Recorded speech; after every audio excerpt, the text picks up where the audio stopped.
कहते हुए भी शर्म आ रही है। अरे सच्चाई भला किसी से छुपी रह सकती है जो आपसे छुप जाएगी? हमेशा की तरह आज भी वो नामकूल अहमक, मेरा मतलब अहमद, महल के बाहर वाले बाग में भाभी जान के साथ घूम रहा है। भाभी जान? खबरदार, वो तुम्हारे लिए केवल भाभी है नाजिम। जान हमारी है, हमारी है, हमारी है, समझे? समझ गया हुजूर, समझ गया। अरे ये तो सारी दुनिया को मालूम है कि वो भाभी किसकी और जान किसकी है। मैं तो ये कह रहा था कि वो आपकी जान के साथ घूम रहा है। हुजूर हमेशा मौके की तलाश में रहता है। जब भी आप महल से बाहर किसी जरूरी काम से जाते हैं ना, आपके घर के चक्कर लगाया करता है। हमारे घर के चक्कर? अब तुम देखते जाओ नाजिम, ना उसे हम घर का छोड़ेंगे ना घाट का। हम आज अभी इसी समय उसे सेवा मुक्त करते हैं। हुजूर हमेशा मौके की तलाश में रहता है। जब भी आप महल से बाहर किसी जरूरी काम से जाते हैं ना, आपके घर के चक्कर लगाया करता है। हमारे घर के चक्कर? अब तुम देखते जाओ नाजिम, ना उसे हम घर का छोड़ेंगे ना घाट का। हम आज अभी इसी समय उसे सेवा मुक्त करते हैं। नहीं कर सकते, नामुमकिन है। क्यों? जब तक आप उसकी तनख्वाह नहीं दे देते तब तक तो वो खुद को भी बर्खास्त नहीं कर सकता और ना ही आप उसे कानूनन बर्खास्त कर सकते हैं। बगावत तो होगी। आपने उसे ही नहीं, मुझे भी एक फूटी कौड़ी नहीं दी, बच्चे मर जाएंगे। और कभी देंगे भी नहीं, क्योंकि ना तुम इस लायक हो और ना ही वो विश्वासघाती। और हाँ, हमें विश्वस्त सूत्रों से ये पता चला है कि हमारी अनुपस्थिति में तुम भी हमारे घर के आसपास ऐसे भिनभिनाते हो जैसे मोहिनी पे मक्खियां, मेरा मतलब जैसे गुड़ पे मक्खियां। ये सच है हुजूर, ये सच है कि मैं आपके घर के चक्कर लगाया करता हूँ, लेकिन अपनी भाभी और आपकी जान की खूबसूरती देखने के लिए नहीं, बल्कि उस अहमद की नजर से आपकी इज्जत और आपकी जान की हिफाजत करके अपना फर्ज अदा कर सकूं। अरे नहीं चाहिए ऐसी हिफाजत और नहीं चाहिए ऐसा फर्ज। आज के बाद यदि तुमने हमारी मोहिनी पर अपनी दृष्टि जमाई तो हम तुम्हें तत्काल दृष्टिहीन कर देंगे। अब बोलो, किस कार्य से हमें ढूंढ रहे थे तुम? एक सूचना लेकर आया था, लेकिन जाने दीजिए। अरे बुरी है। तुमसे और उम्मीद भी क्या कर सकते हैं हम? बको। हुजूर अभी अभी शेर खान को भवानी सिंह से कहते हुए सुना है कि युवराज आनंद सिंह पूरी हिफाजत के साथ विजयगढ़ के महल में पहुंच चुका है।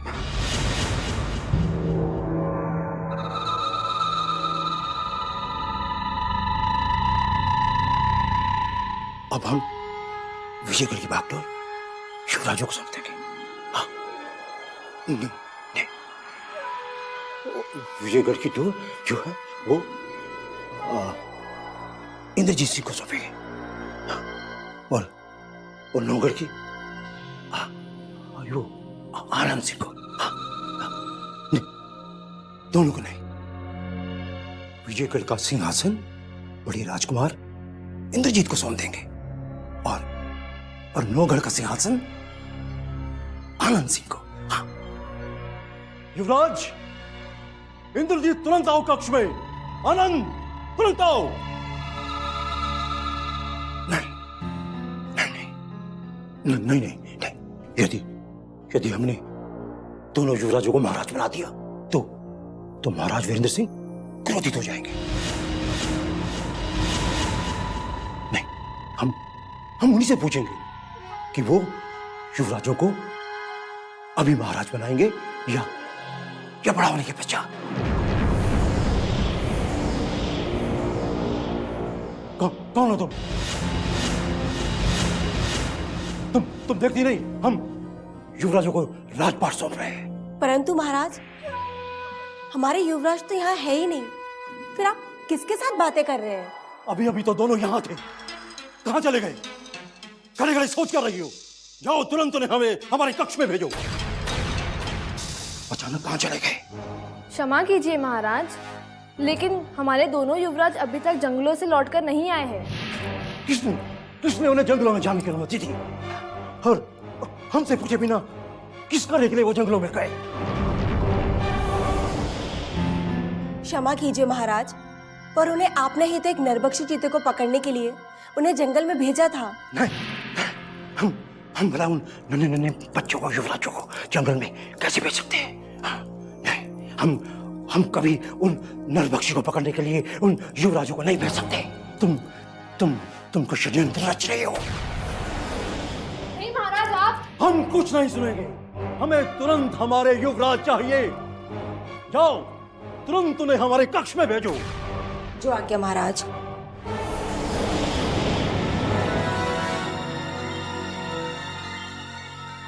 कौन थी ये दोनों युवतियां जो हमें हमारे युवराज के विषय में असत्य कहकर हमें भ्रमित करने का प्रयास कर रही है? हम युवराज से कहकर इन्हें दंड दिलवाएंगे। महाराज को क्या हो गया भैरवी? अचानक वो ऐसी बहकी बहकी बातें क्यों करने लगे हैं? अवश्य महाराज की स्मरण शक्ति को गहरा आघात लगा है, इसलिए वो बहकी बहकी बातें कर रहे हैं। जबकि स्वयं उन्हीं ने नरभक्षी को पकड़ने युवराजों को भेजा था और उन्हीं को वो याद नहीं। तो क्या महाराज अपनी स्मरण शक्ति खो चुके हैं? क्या उन्हें कुछ भी याद नहीं? क्या महाराज अभी तक यही समझ रहे हैं कि दोनों युवराज महल में ही हैं? उनकी गंभीर स्थिति को देखकर तो यही प्रतीत होता है। वो तो अब युवराजों के राज्य अभिषेक करने की तैयारी भी करने लगे हैं। अब इसमें कोई संदेह नहीं कि उनका मानसिक संतुलन बिगड़ चुका है। अब इस कठिन परिस्थिति में क्या करेंगे भैरवी हम? अब हमारे पास कोई उपाय भी तो नहीं। मानसी जी के अलावा इस महल में कोई वरिष्ठ व्यक्ति भी नहीं है। अब हमें तुरंत जाकर उन्हें ये सूचना देनी ही होगी कि महाराज अपनी स्मरण शक्ति खो चुके हैं। मानसिंह जी के अलावा चुनारगढ़ में भी ये संदेश पहुंचाना आवश्यक हो गया है, वरना कुछ भी हो सकता है। ठीक कह रही हो तुम भैरवी। हमें तुरंत मानसिंह जी से मिलना होगा और तुरंत उन्हें महाराज की स्मरण शक्ति खो जाने की सूचना देनी होगी। चलो भैरवी। प्रणाम मानसिंह जी। प्रणाम। गजब हो गया मानसिंह जी, महाराज को पता नहीं क्या हो गया है। वो अचानक किसी बहकी बहकी बातें करने लगे हैं। बहकी बहकी बातें करने लगे? लेकिन तुम दोनों ने ऐसा क्या सुन लिया जो इतनी घबराई हुई लग रही हो? वो हमारे युवराजों को अपना राजपाट सौंपने की बातें कर रहे हैं। परंतु हमारे युवराज महल में कहाँ हैं? उनका तो अभी तक कोई पता नहीं चला है। फिर महाराज ऐसी बातें कैसे करने लगे? परंतु महाराज को तो यही लगता है कि उनके दोनों युवराज जंगल गए ही नहीं। उन्हें यही लगता है कि उनके दोनों युवराज कक्ष में ही है। वो अपने आप से बहकी बहकी बातें करने लगे हैं। हे मेरे ईश्वर, ये क्या हो रहा है? हम महारानी चंद्रकांता के पश्चात हमारे महाराज भी सदमे में आ गए। अगर आपकी आज्ञा हो तो मैं चुनारगढ़ जाके ये संदेश पहुंचा देती हूँ, ताकि स्थिति बिगड़ने से पूर्व ही उसका कुछ उपाय मिल जाए। नहीं, यदि चुनारगढ़ ये सूचना पहुंच गई तो महारानी चंद्रकांता को बहुत गहरा आघात पहुंच सकता है। किंतु महाराज वीरेंद्र सिंह जी से ये छुपाया गया तो वो क्रोधित भी हो सकते हैं। किंतु महारानी चंद्रकांता के प्राणों के साथ हम खिलवाड़ नहीं कर सकते। ये दुखद समाचार सिर्फ महाराज वीरेंद्र सिंह तक ही पहुंचना चाहिए। मानंदा, तुम तुरंत ये दुखद समाचार लेकर महाराज वीरेंद्र सिंह के पास जाओ और हम महाराज जय सिंह को संभालते। कोई है? कोई है? हम कहते हैं कोई है? कहां चले गए? कहां चले गए सब हमारे युवराजों को लेकर? अभी तो वो यहां पर थे। इंद्रजीत कहां हो? आनंद, कहां छुप गए हो तुम? मैं कहता हूं सामने आओ। देखो देखो, अगर तुमने हमें सताया तो हम तुमसे बात नहीं करेंगे। हाँ, देखो, मैं कहता हूं मेरे सामने आओ, नहीं तो महाराज, महाराज, महाराज, महाराज, महाराज, अरे महाराज, महाराज, महाराज, महाराज, महाराज, महाराज, महाराज, महाराज, महाराज, महाराज,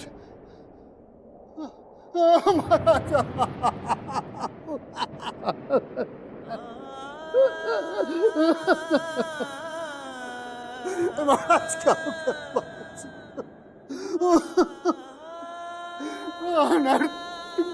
अनंत, युवराज तो वापस नहीं लौटे महाराज। आप भी हमें छोड़कर चले गए।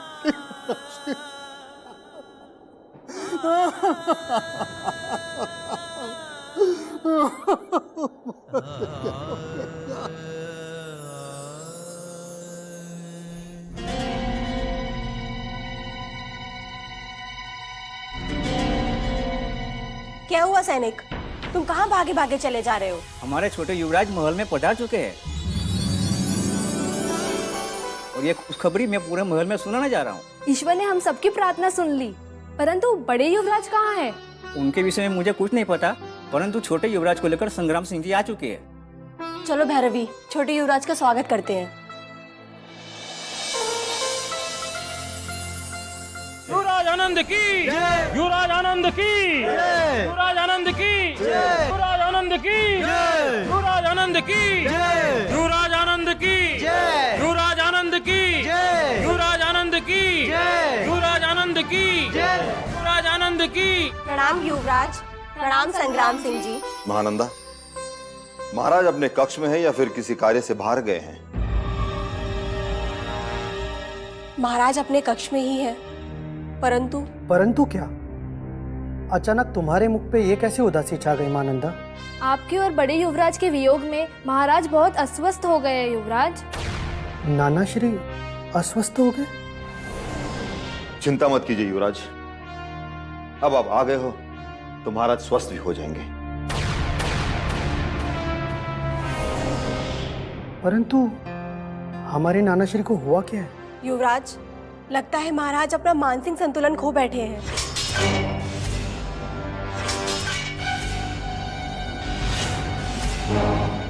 क्या नाना श्री मानसिक संतुलन खो बैठे?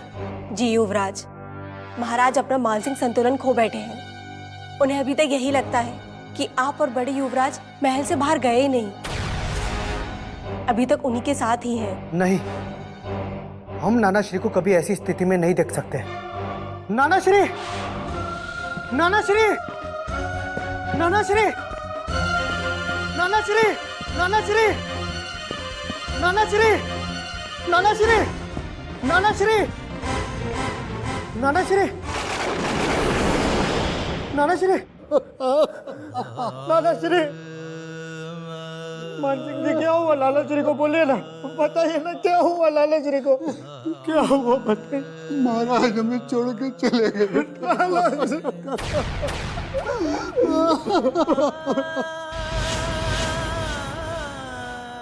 देखिए लाला श्री, मैं आया हूँ। देखिए लाला श्री बड़े भैया भी आ जाएंगे। लाला श्री देखिए लाला श्री, मैं आया हूँ। नाना श्री गले लगाइए लाला श्री।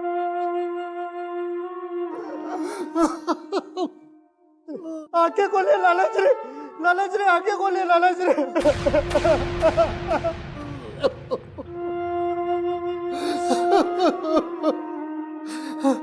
मानसिंह जी, महाराज को क्या हुआ?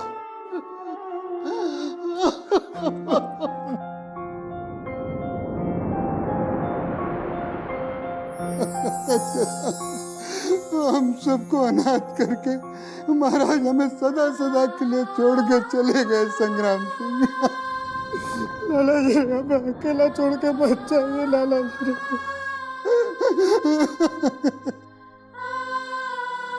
नाना श्री उठ जाइए नाना श्री। देखिए हम लौट के आ गए नाना श्री। लाला श्री, हमें अकेला छोड़ के मत जाइए लाला श्री।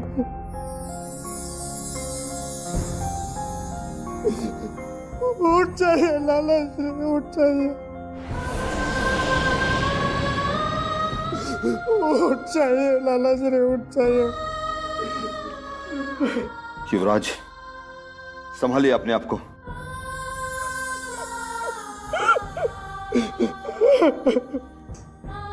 अब हम रानी चंद्रकांता को क्या उत्तर देंगे?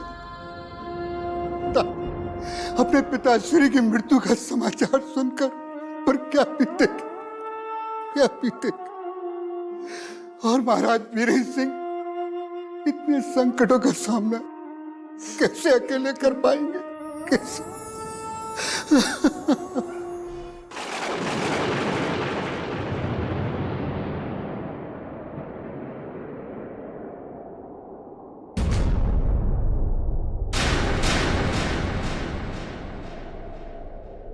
क्या दुखद समाचार सुना दिया पद्मनी? महाराज जयसिंह हमें सदा सदा के लिए छोड़ के चले गए। युवराजों का बिछोह विजयगढ़ के महाराज नहीं सह पाए, इसलिए अपना मानसिक संतुलन खोकर उन्होंने अपने प्राण त्याग दिए।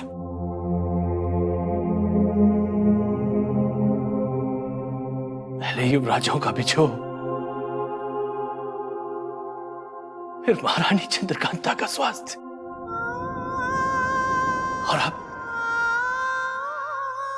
और अब महाराज जयसिंह के देहांत ने हमें तोड़ दिया है।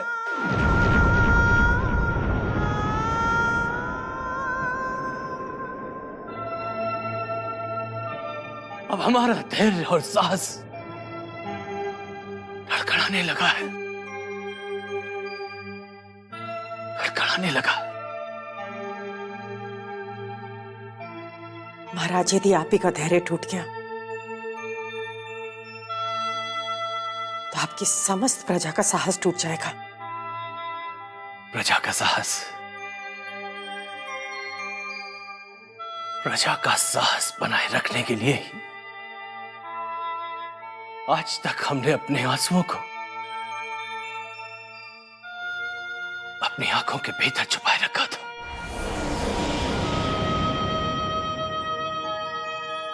परंतु महाराज जयसिंह के चले जाने के समाचार ने आज इन्हें झलका ही दिया।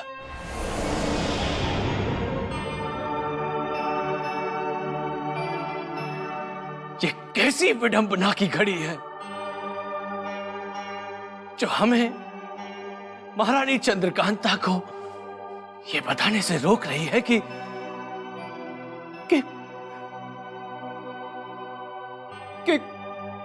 उनके पिताश्री का साया उनके सिर से उठ चुका है।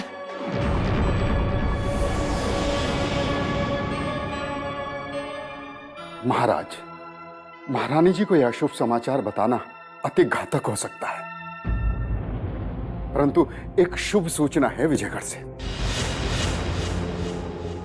हमारे महायोद्धा संग्राम सिंह अपने साथ छोटे युवराज आनंद सिंह को अपने साथ सुरक्षित ले आए हैं विजयगढ़।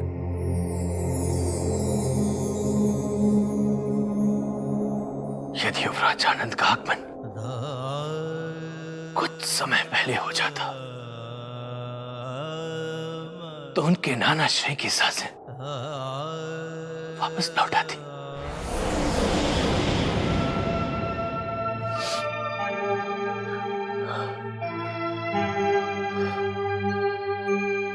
परंतु युवराज इंद्रजीत सिंह कहां है? क्या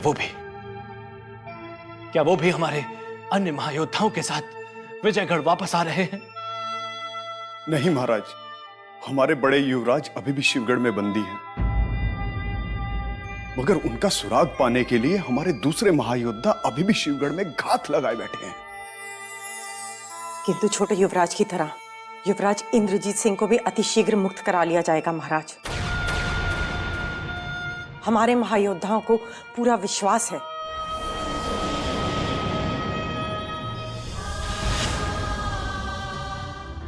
युवराज आनंद की मुक्ति के समाचार ने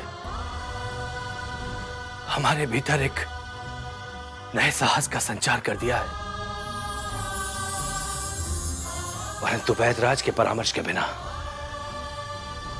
हम महारानी चंद्रकांता को कोई समाचार नहीं देंगे। तुरंत विजयगढ़ के उच्च अधिकारियों को यह संदेशा पहुंचा दिया जाए कि वो प्रजा में शांति बनाए रखे और संग्राम सिंह आनंद सिंह को अपने और मान सिंह के सुरक्षा घेरे में रखें। और अब हम भी महाराज जयसिंह के अंतिम संस्कार की तैयारी करते हैं।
क्या हो रहा है?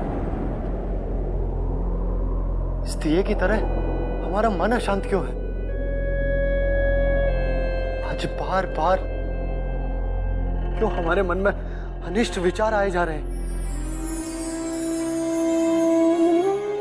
क्यों हमें लग रहा है कि जैसे हमने सब कुछ खो दिया? हम अपनों से कब मिलेंगे? हम कब उन्हें देख पाएंगे? कौन है जो हमारे इन कष्टों को दूर करेगा? कौन है जो हमारी बात सुनेगा?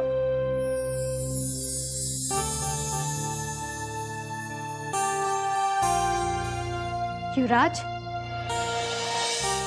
राजकुमारी, आप?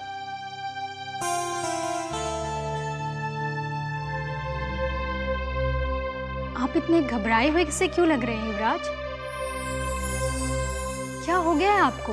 आज हमारा मन बहुत अशांत है। न जाने क्यों बार बार मन में अनिष्ट विचार आए जा रहे हैं। वो तो अच्छा हुआ कि आप यहाँ आ गई, वरना हमने तो सोचा था कि हम आपको कभी नहीं देख पाएंगे। ये आपने कैसे सोच लिया कि हम आपसे कभी नहीं मिल सकेंगे? क्योंकि महायोद्धा सोमनाथ ने आपके इस कक्ष में आने पर पाबंदी लगा दी है। और ये तो संजोग की बात है कि मृणालिनी यहाँ नहीं है, अन्यथा हम आपसे कभी नहीं मिल पाते। किसमें इतना साहस है जो हमें कहीं आने जाने से रोक सके? यदि महायोद्धा सोमनाथ ने ये दुस्साहस किया है तो उसके लिए उन्हें अवश्य दंड मिलेगा। उन्हें दंड मिले या ना मिले, परंतु अब हम यहाँ नहीं रह सकते राजकुमारी। आपने हमें कष्टों से मुक्त करने के लिए जो योजना बनाई है वो कब पूर्ण होने वाली है? हमें शीघ्र बताइए। हाँ, वो मैं प्रणाम राजकुमारी जी। आप इस कक्ष में? हमें यहाँ देखकर तुम्हें कष्ट क्यों हो रहा है? और हमसे प्रश्न पूछने का तुम्हारा साहस कैसे हुआ? आपके सामने प्रश्न पूछने की मेरी क्या बिसात है राजकुमारी जी, परंतु महायोद्धा सोमनाथ जी का आदेश है कि आप अतिथि युवराज से मिलने इस कक्ष में नहीं आ सकती हैं। महायोद्धा सोमनाथ कौन होते हैं? हम पर कोई रोक टोक लगाने वाले? क्या वो जानते नहीं है हम कौन हैं? हमारी शक्ति क्या है? क्षमा कर दीजिए राजकुमारी जी, मैं केवल अपने कर्तव्य का पालन कर रही हूँ। आपके लिए अच्छा होगा कि आप अपने कक्ष में अति शीघ्र लौट जाइए, वरना मेरे ऊपर संकटों का पहाड़ टूट पड़ेगा। संकट तो महायोद्धा सोमनाथ पर आने वाला है। हम महारानी जी से कहकर उन्हें अवश्य दंड दिलाएंगे और साथ में तुम्हें भी। अब हम चलते हैं युवराज, अति शीघ्र आपसे फिर मिलने आएंगे।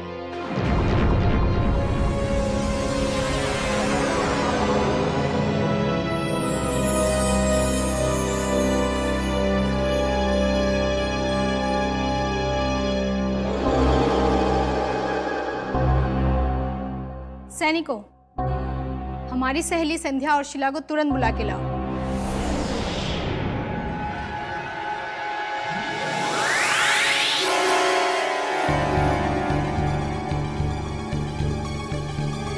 यदि मृणालिनी वहां अचानक आ नहीं जाती तो फिर हमें ये अवश्य पता चल जाता कि राजकुमारी किशोरी और युवराज इंद्रजीत सिंह के बीच में आखिर चल क्या रहा है।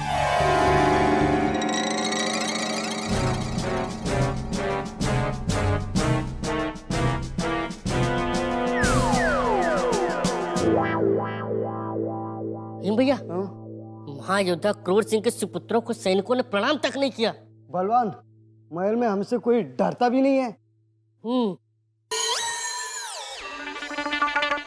भीम भैया, केसरिया आ रही, चलो उसको डराते। चलो।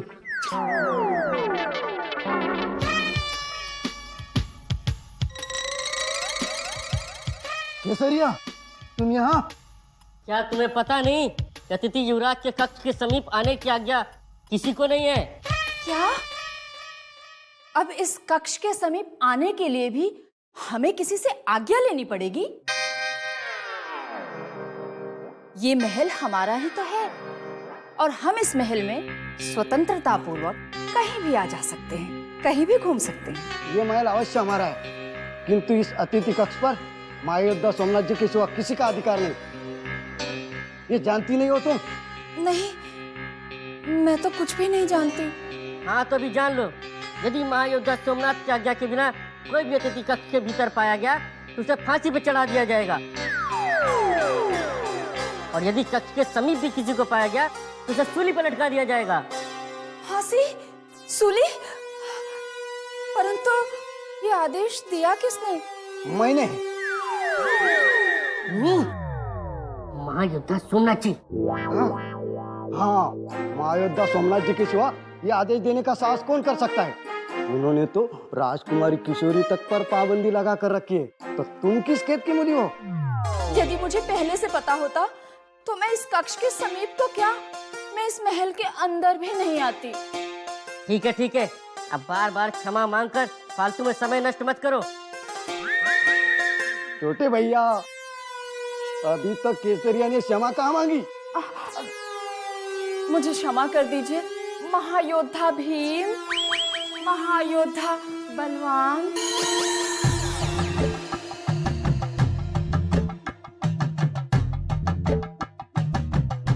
भीम भैया मजा आया ना? डर गई केसरिया, डर गई। भीम भैया अब तो महायोद्धा सोमनाथ के नाम से किसी को भी डरा सकती है। चलो मेल में मजा लेती है। चलो।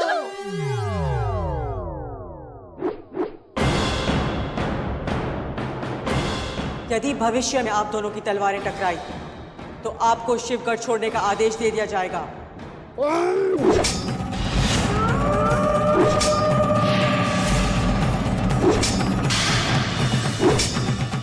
आपको शिवगढ़ छोड़ने का आदेश दे दिया जाएगा। आपको शिवगढ़ छोड़ने का आदेश दे दिया जाएगा। मेरे आका, आज से पहले चंगेज खान ने आपको सिर्फ 2 ही बार इतने जुनून में देखा है। पहली बार तब जब आपको यह पता चला था कि आपके बड़े भाई बद्रीनाथ, मेरे बड़े आका ने उस भवानी सिंह को अपना शागिर्द बना लिया है, और दूसरी बार तब जब उसी चूहे ने महाराज शिवदत्त के दिल में अपनी साजिशों से पिल बना दिया था। मेरे आका, कहीं आपके तीसरे जुनून की वजह ये भवानी सिंह तो नहीं है? भवानी के सिवा और कौन है जो हमें क्रोध की अग्नि में झुलसा सकता है?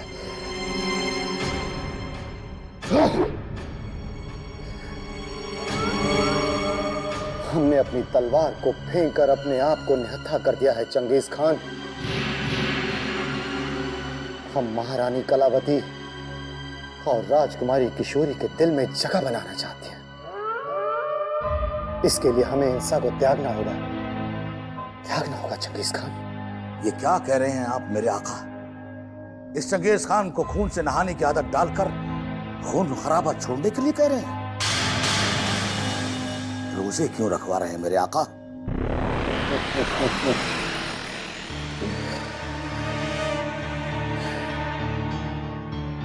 उस समय का दिखावा तुम्हारे आका को महाराज शिवदत्त का सबसे प्रिय दामाद घोषित कर सकता है चंगेज खान। अब तुम भी अपने भीतर छिपे दरिंदे को शाकाहारी बना दो। यदि भवानी ने बाजी मार ली तो सिवाय आत्मघात के कोई और मार्ग नहीं रहेगा। वाह वाह मेरे आका वाह, आपने ये बात कह के आज ये फिर से साबित कर दिया कि आपकी चाल आपकी शमशीर से ज्यादा जहरीली होती है। और चंगेज खान ये भी समझ गया कि आज के बाद चंगेज खान खून को तभी हाथ लगाएगा जब उसका आका उसे हुक्म देगा।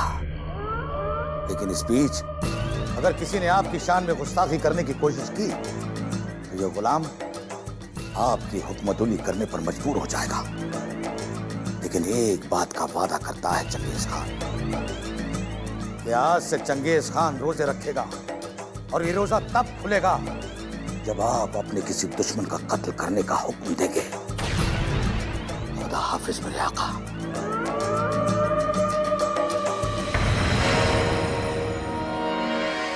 क्या राजकुमारी किशोरी और युवराज इंद्रजीत सिंह किसी गुप्त योजना पर कार्य कर रहे हैं? ऐसा कैसे हो सकता है केसरिया? दो शत्रु एक साथ मिलकर किसी एक योजना पर कैसे कार्य कर सकते हैं?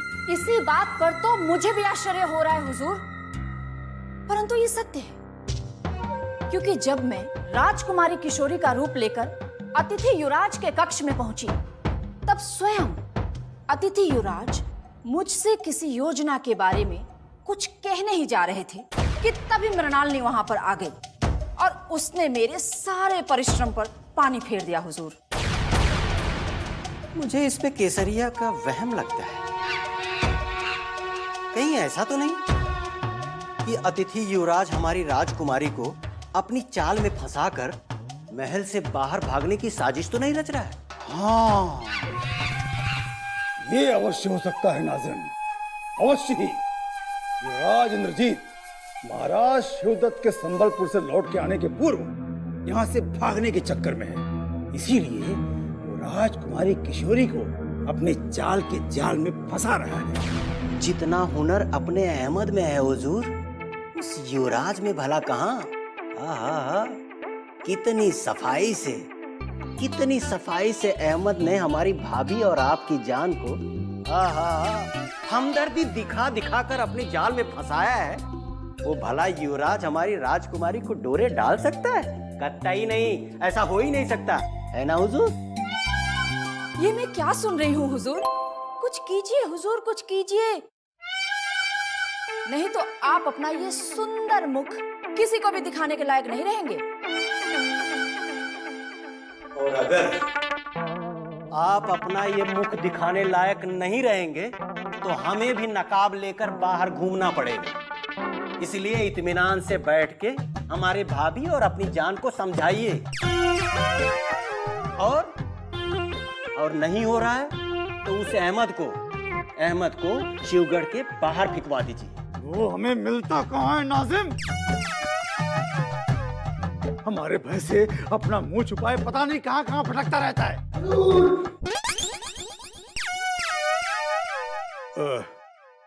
उस मनहूस की आवाज तुम दोनों को सुनाई दे रही है या हमारे कान बूढ़े हो गए हैं? हुजूर, जब तक आपका इतना सुंदर चेहरा जवान है, आपके कान बूढ़े कैसे हो सकते हैं?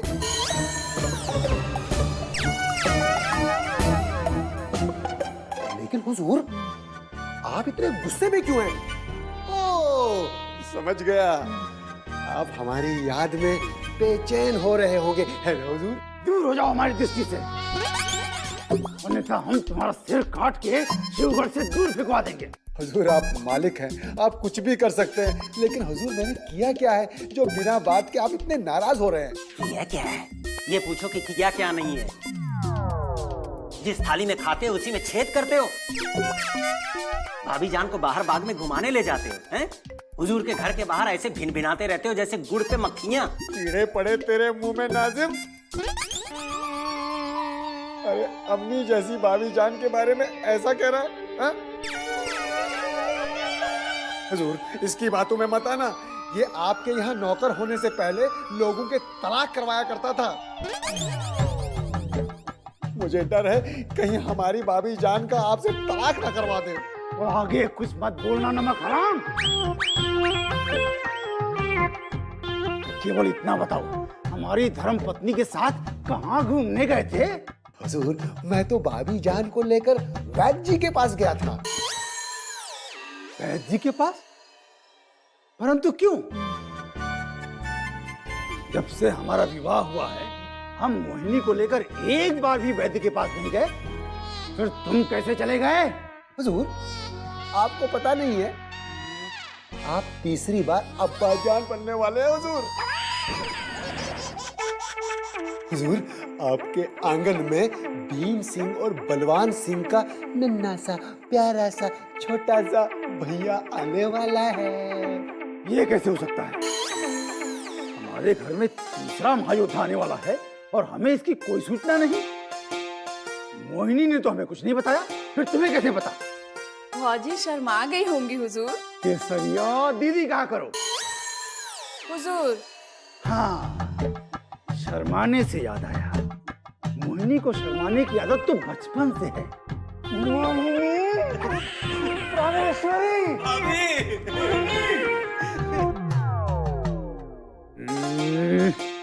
भीम और बलवान के छोटे भाई का नाम क्या होना चाहिए? बलवान से छोटा शैतान, हैरान, परेशान? नहीं नहीं नहीं नहीं नहीं, हाँ, हनुमान। भीम, बलवान, हनुमान, ये अच्छा है। मैंने कहा अदावर से हुजूर क्रूर सिंह साहब।